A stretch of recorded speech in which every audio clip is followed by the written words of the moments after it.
What's going on, y'all, and welcome back to Talks with Ty. Today here I have a very special guest. Today here I have with me Denise on a very special episode of a collaboration. How you feeling, Denise? I'm actually great. I know on the phone you told me this was your first one ever. So this is my first one. Like, I'm excited to do a collab because, one of my key things about being in this environment is networking. And the fact that, I can network with, other people on other shows, common topics and, opinions that we have with certain things. I feel like it's dope to, really like come together and really like add both of our insight, and things that we can add to people. So, for sure, I love like this being my first collaboration. I hope for so much more for you as well and stuff like that. You know what I mean? But how are you feeling today, Denise?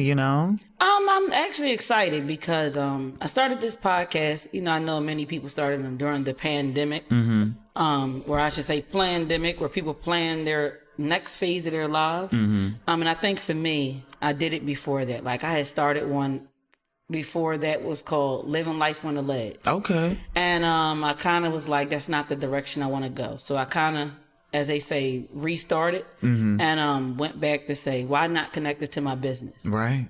And one of the lanes, while people have business podcasts, one that I saw that was kind of untapped was customer service, especially pertaining to Black business owners and small business owners. Yes. Because I think it's the one component that's often forgotten. Yes.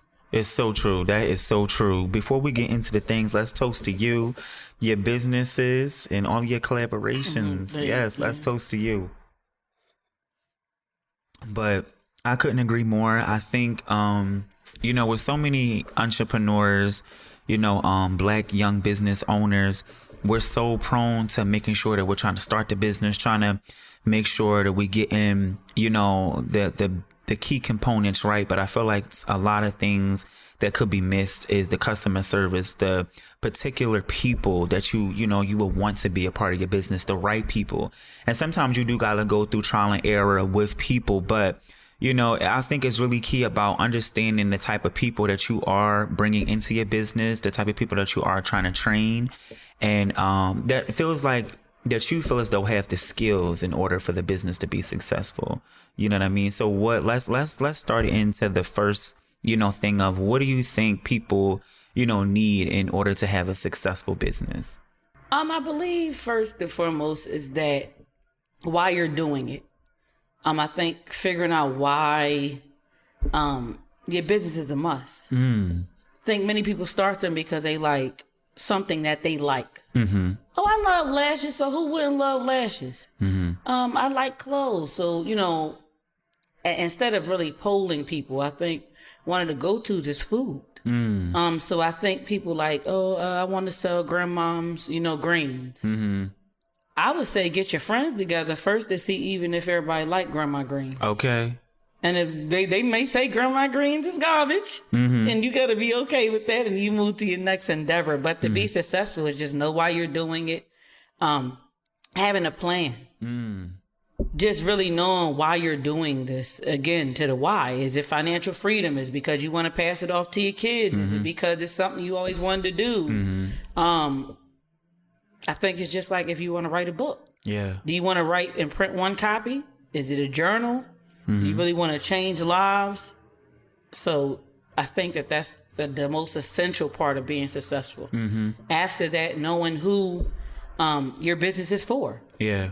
Business may not be for everybody. And then how do you actually promote this business? And what are you putting into it? I think people want to get into business and then get out as fast as they came into the business because they see other serial entrepreneurs doing it. And they think that, hey, if I start a business, I'm no longer going to work for somebody. You do work for somebody. You work for yourself. That's true. That same time that you trade, that 60 to 80 hours goes into you, even mentally, because you're stepping away. But if you like me, I'm wondering what y'all doing. And I better not hear that y'all mistreating somebody. Right. That's one of my customers, because whatever you do affects me. I'm responsible. I couldn't agree more. And, I feel like, as the topic being customer service, I feel like with a lot of businesses, when they go through the period of starting and then now they at that peak where the clientele is up, things are going great. And, the clients that they once celebrated or once, I feel like was more consistent when you know how when businesses get more clients, I feel like they start to lose that momentum they had with certain people. You know what I mean? Losing that momentum they had with certain clients where they get to this point where, I wouldn't say they get big headed, but just at a point where they just are bigger than where they first started.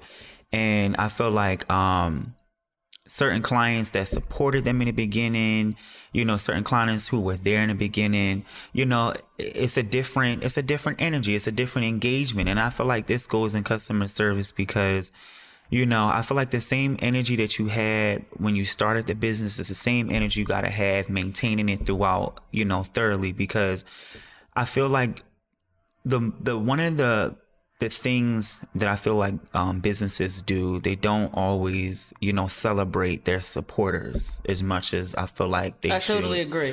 You know what I mean? Because like they don't. Yeah, because I feel like, when businesses start out, it's you have a small like support, system or a small clientele. But when businesses start to grow, that small clientele, it's like, oh, now I can just move however I want to move. You know what I mean? It's not really an importance for me to stay as in contact or as in consistency or communication with this client because I got so many. You know what I mean? And I feel like these are one of the key things because those same supporters that I felt like supported you in the beginning, is going to support you through the whole way. But the moment that you shift that energy, it's like, dang, like now it's like you kind of shifting that support system that was the foundation for you a little bit. One of the main things I feel like that you can do as a business owner to keep that connection with your supporters or any customer is, number one, having processes. An intake process, a follow-up process, and also show them that you appreciate them. I feel like every 3 to 6 months you should be doing a customer appreciation, like it's saying, hey, listen, it's a customer appreciation sale. We just checking in to see how your products are working. And I stress reviews, like saying get the people to review. And I feel like you should be going to pull your reviews offline to say, when you have your meetings, training tool to say, hey, listen, they said we did this, we said we did that, and expect bad reviews because if you get those, hey, there's always room for improvement. I think people get to this point where they like, we doing everything well just because we don't have bad reviews, we doing superb. That's not true. It's the fact that somebody did not review that more than likely you missed. I've met many business owners that was like, I don't check reviews, I don't need to, or they haters. I don't think they're haters, but okay. Right. I totally think you're just agree. not checking. Like if you go back to say, hey, you know what? Somebody said my food was burnt. I would go back and see who was working that day. To say, hey, you know what? Can you come in and we can compensate you? Have another meal on us. Yeah. Because I never want to hear that my food is burnt or there was something wrong with it or somebody treated, and ultimately somebody treated you terrible. Yeah. I don't want to sound like I'm bashing any business owners or anything like that, but just being aware, I feel like, of how they engage in and communicating with their clients. And we can also even get on, the client side because, you got a lot of people where they like to take advantage, you know what I mean? Or, like they like to see a point where they be like, okay, well, I see how it's going. I see where I can, feel like I'm going to say something smart or see if I can get something free or whatever it is that they feel like they want to do. And we gotta definitely pinpoint that as well. Like I feel like with businesses, not just black businesses, but with businesses in general, I feel like when a lot of times, whether people know you or not, they try to find loopholes and things that they feel like they can take advantage of with certain businesses. Whether, like you said, if it's a restaurant, say if the drink came out here, oh, the glass ain't clean, now I want my whole meal comp. You know what I mean? Like, yeah, first of all, we're not doing that. We're not doing it. Your cup, but definitely. But you know how people be. I also know that, but you know what I think too? To stop that, I think it doesn't matter who it is, and let's go back to processes, is that if you have a process don't waver. Right. If it's a refund and you say, I don't give no refunds, don't. Don't give none, because ultimately refer them to, and actually stop giving the policy. I honestly feel like right then and there, if you have a card or something, this is our policy. Right. So that it's across the board, not when this person worked, well, they told me, because that's what they're going to go on. Oh, well, he refunded it last time, or no. Right. If you don't do them, don't do them. If you don't give discounts, don't give discounts. Yo, and we definitely gotta talk about fair, that. Consistent. They don't give discounts. We gotta talk about that though, because you already know how, rather, black, white, Mexican, Hispanic business, whatever it is, each time somebody know you, they feel like they gotta get a little 25, 35, 45 or free 99 off. And it's like, I feel like we really gotta talk about that, because we've all heard it before. The same money that you spend in other businesses, why you can't have that same energy when it comes to my brand and what I'm doing? I think with that is that we just be so happy sometime, and I'm saying anybody be so happy to get support that you accept it. Like in the beginning, you be like, all right, $5, cool, I've been there. Where you take it because you want to say that you got orders. Right. And it takes a while for you to be able to bite the bullet and be like, it's $45. Either you got it or you don't. Right. And you'll be back. Right. Because you're going to see everybody else wearing my stuff or whatever they doing, and you'll be back. It's just like the early adopters. When you see people see with iPhones or sneaks, damn, where you get them from? Kind of website, and you see them with it. Right. You like, I ain't probably wear these no more. Right. But they got them. So I think for me, it's just being firm and fair and, kind of being okay with them not doing it. Like I wrote a book, and I honestly could say, I gave the book to people, family members, and they was like, oh, that's nice. I had things like my first ever launch for my business. 4 people came. I was like, I'm never doing nothing business oriented again. And my mom and them was like, after the fact, it's like, no, don't do that. And I probably wouldn't be here if I hadn't. But, I think it's just being firm, fair, and consistent. I do believe in that, you should sample, and it's okay to give things away for free, but it's at your leisure. Yes. Not because you felt forced or you had to do it. Because people was like, oh, well, that business was doing it. Yeah, I completely agree. I definitely completely agree, because, it's definitely going to be times where you feel like you just want to, do a warm gesture. You want to, show love as people show love to you. And, and like you said, it's definitely about being fair to yourself and fair to your business, fair to your brand, and fair to your bag. And I feel like that's what it comes down to. And people got to really, understand and respect that, just how, barbers, nail techs, what do they call lasticians, or people do lashes the same, right? You know what I mean? All these people who got all these hustles, just because my hustle is different don't mean it should be, discredited or defunded in any type of way. You know what I mean? I feel like the same way we come to somebody else's business, we don't question the amount. You know what I mean? It's not even we question the amount, but we understand the quality of what we're buying, or what we're supporting. And I think that's key, is the quality of what you are buying and what you want to give into it. Well, even if you don't think that the quality is good, this is where reviews come in handy at to say, learning how to review. Number one, they say, hey, I came to your restaurant. The atmosphere, the experience I had was amazing. Congratulate them first. Tell them what they did good. Yeah. Hey, but there were some things that I noticed that I feel like can add to your business, or that you should maybe take a look at to make the experience much better. To say, hey, what, I came in and this may be simple, but the glass wasn't clean. The front door glass wasn't clean. Hey, if y'all actually was to get mints in the, at the table, that would help, or toothpicks. I had food stuck in my teeth, it was a bit cold in there. And one more thing I would like to add is I think that people also forget that customer service is bigger than just the interaction. It's the website. It's the phone number. How often do I see people phone numbers don't work? And if they're not working, they don't keep the people informed. Keep them informed. Hey, our phones are not working. Our site is down. Now, your site shouldn't be down every day. Your site shouldn't be down more than a few days. Yeah. Because then I need you to get on that. Right. And all this, like even people kind of having that, we doing big things because everything on your website sold out. No, that tells me you had 2 of them things and you didn't get, you know what I'm saying? It's okay with one of a kind, but state that. Yeah. You know, go into that. Signature items, like people promote these things. Like if you got a signature, the chicken sandwich, as we was talking about, they shouldn't be running out of that. Yeah. They shouldn't be running out of that, or if it's mac and cheese or turkey wings or whatever that is, then you should be ordering more. And that's where you pay attention to inventory management. Don't wait till it run out. If you know you got longer wait times, then you tell people, hey, call beforehand because these are a hot item. Or, you know, between 6 and 10, we run out of home fries. So get there. Yeah. This eliminates when people come in and they have an attitude or they perturbed and your staff is meeting their energy, which don't do that. Call attention to it. Yeah. Oh, are you having a good day or no?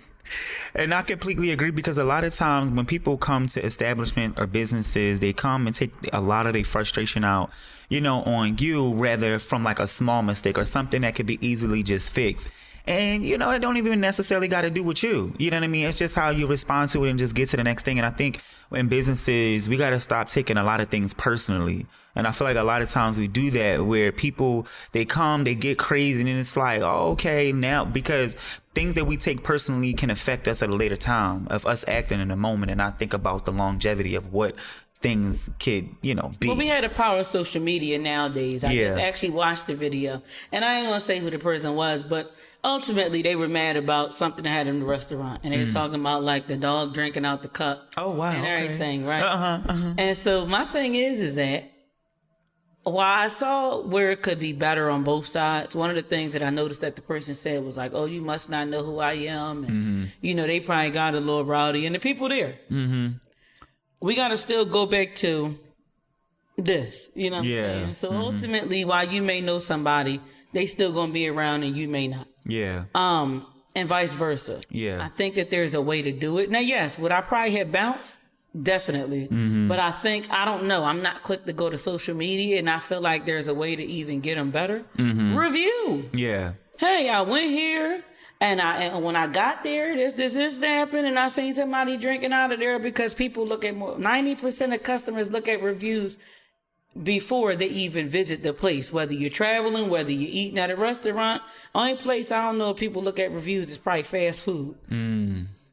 That's so true. Fast food. You go get a burger at McDonald's quickly. I don't even know if people review McDonald's. They may say, don't go to the one on 52nd Street or the one on Stanton Ave. You know, they had the mouse and the buns, but you know. Yeah, I completely agree. And I feel like, you know, reviews is power into it. I feel like reviews is what, you know, it speaks before you had a conversation with certain things. You know what I mean? I think, you know, we don't look at that as, we don't look as that being big enough. You know what I mean? And what it says about your business and what it says about your brand. You know what I mean? I feel like the more you do review, the more you are honest about it, you know, and less, I would say, petty about it, I think is good, because I feel like being as though that review has power into it, I feel like people take advantage of that sometimes. You know what I mean? I don't like, we got to really figure out what's honest and what's like being, I would say like taken too far, because you got to think about it sometimes. Honestly, I think that there's still some power in everything that they say, because that's why I said training tool. Yes. Number one, if you're going to dissect a review, number one, pull it.